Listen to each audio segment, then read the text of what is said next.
दोस्तों, चीन ने बांग्लादेश को धमकाया, उस पर बांग्लादेश ने चीन को क्या दिया जवाब। और साथ ही ये भी बात करेंगे कि चीन इन दिनों भारत के खिलाफ रच रहा है काफी बड़ा षड्यंत्र। आखिरकार क्या है पूरा मामला, जानते हैं इस वीडियो में। तो दोस्तों, इस वीडियो को शुरू से अंत तक देखिए।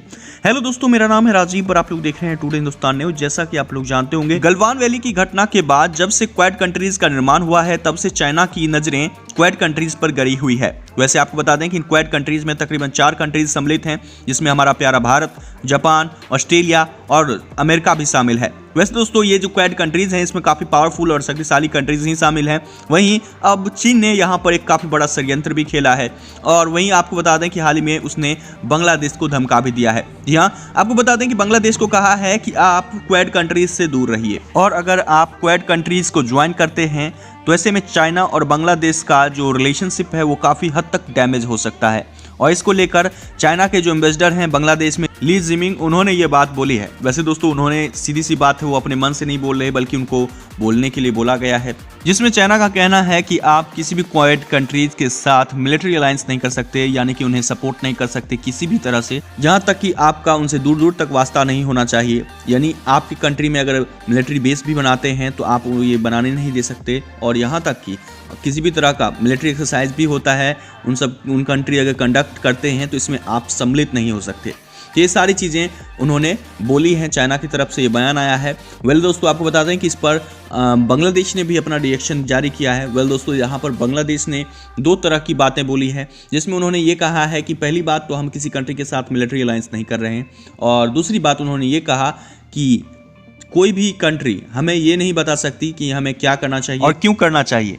और रही बात, हम एक इंडिपेंडेंट और सॉवरेन स्टेट हैं, तो मुझे ये अपने फॉरेन पॉलिसी हमें खुद डिसाइड करनी है, ना कि किसी और कंट्रीज के मुताबिक चलना है। तो दोस्तों, यहाँ पर बांग्लादेश ने 2 बातें बोल दी, जिससे उनकी इज्जत भी बच गई और सामने वाली पार्टी को समझा भी दिया कि भाई हम किसी भी कंट्री के साथ मिलिट्री अलायंस नहीं कर रहे हैं, और साथ ही आप हमें समझाएं ना कि हमें क्या करना चाहिए। तो दोस्तों, इस तरह से बांग्लादेश ने अपनी इज्जत भी बचा ली। वेल दोस्तों, यहाँ पर समझने वाली बात है कि आखिरकार चाइना का मास्टर प्लान क्या है, आखिरकार किस तरह का षड्यंत्र चाइना रच रहा है। तो दोस्तों, आपको बता दें कि हाल ही में चाइना ने श्रीलंका को भी बोला था कि भाई आप किसी भी कंट्री के साथ, जितनी भी बाहरी कंट्रीज हैं उसके साथ किसी भी तरह का मिलिट्री अलायंस नहीं कीजिएगा। जी हाँ, और बात कर ली जाए तो उस पर श्रीलंका ने भी बोला था कि भाई हम किसी भी कंट्री के साथ किसी भी तरह का मिलिट्री अलायंस नहीं करेंगे। इसके लिए पूरा आश्वासन भी श्रीलंका ने दिया था चाइना को। वहीं अब बांग्लादेश को भी ये बात बोली है। वैसे दोस्तों, आपको बता दें कि ये सारी जो बातें बोली गई हैं, जी हाँ, चाइना की तरफ से, जिसमें बांग्लादेश और श्रीलंका जैसी कंट्रीज भी शामिल हैं, और इसमें नेपाल को भी एक मोहरा के तौर पर इस्तेमाल कर रहा है चाइना। तो दोस्तों, जहाँ पर चाइना पूरी तरह से, जी हाँ, एशिया कंट्रीज़ में, एशिया की जितनी भी कंट्रीज़ हैं उन सभी कंट्रीज़ पर अपना दाव खेल रहा है, जिसमें ये हो सके कि क्वाड कंट्रीज़ में जितने भी एशिया की कंट्रीज़ हैं, जिसमें चाहे बांग्लादेश हो, चाहे नेपाल हो, चाहे श्रीलंका हो, कोई भी, जी हाँ, कोई भी क्वाड मेंबर में शामिल ना हो। यानी कि अगर क्वाड मेंबर में ये जितनी भी कंट्रीज़ हैं जो कि एशिया की कंट्रीज़ हैं, वो अगर शामिल हो जाते हैं तो चाइना एशिया की कंट्रीज़ में काफ़ी अकेला पड़ जाएगा। उसके बाद उसकी किसी भी तरह की जो षड्यंत्र होगी वो नहीं चल पाएगी, क्योंकि क्वाड कंट्री में जैसे ही मेंबर बनना, यानी कि सीधी सी बात है, एक दूसरे की सुरक्षा के लिए प्रतिबद्ध होना और चीन के खिलाफ खड़ा होना। वेल दोस्तों, आपको बता दें कि जब क्वाड कंट्रीज़ का निर्माण हुआ था, जिसमें अमेरिका, ऑस्ट्रेलिया, जापान और इंडिया सम्मिलित हुए, इसमें उन्होंने कभी ये बात नहीं बोली कि हम चीन के खिलाफ क्वाड कंट्रीज़ का निर्माण कर रहे हैं। उन्होंने कभी भी एक बार चाइना का जिक्र भी नहीं किया। लेकिन दोस्तों, चाइना समझ गया था कि ये क्वाड कंट्रीज़ का जो निर्माण हुआ है वो चाइना को ही काउंटर करने के लिए किया गया है, जिसमें से अगर जितनी भी एशिया की कंट्रीज़ हैं, अगर उसको भी अगर सम्मिलित किया जाता है तो हम अकेले पड़ जाएंगे, और किसी भी तरह से बाकी की कंट्रीज़ को मोहरे की तरह हम इस्तेमाल नहीं कर पाएंगे। और इसीलिए उन सभी कंट्रीज से खुद को जोड़ने लगा और कहा कि भाई हम वैक्सीन प्रोवाइड करेंगे। भारत तो फिलहाल आपको वैक्सीन नहीं प्रोवाइड कर रहा। वेल दोस्तों, इसमें अगर कहीं ना कहीं बात कर ली जाए तो ये काफ़ी कड़वे शब्द हैं, लेकिन हमारे भारत देश में भी कुछ ऐसी गलतियाँ हुई हैं जिसकी वजह से ये सारे नुकसान भारत को भी झेलने पड़ रहे हैं। पहली बात तो भारत में रैलियां की गई, उसके बाद बहुत सारे रिलीजियस एक्टिविटीज़ हुई, जिसके कारण कोरोना बहुत ज़्यादा फैल गया।